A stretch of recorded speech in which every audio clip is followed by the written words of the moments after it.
Sochlarimiz nima uchun to'kiladi? Kelinglar sabablarini ko'rib chiqamiz. Vitamin D sochlarimizga zichlik beradi. Qancha vitamin D yetishmasligi bo'lsa, shuncha sochimiz siyrak bo'ladi. Omega 3 sochlarimizga toblanish, jilo beradi. Sink bizga diffuz tiklanishga yordam beradi. Ya'ni sink yetishmasa, erkaklarga o'xshab teppakallik va kallik rivojlanishiga sabab bo'lishi mumkin.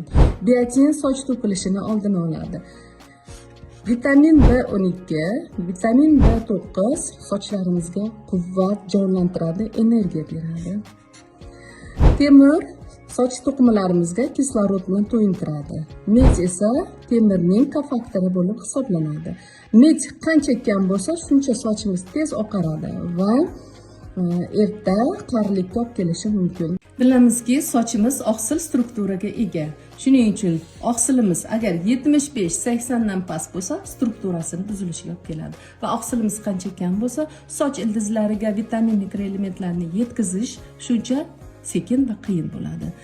Bu ma'lumotlar sizlarga foydali bo'lgan bo'lsa, saqlab qo'yishni unutmang.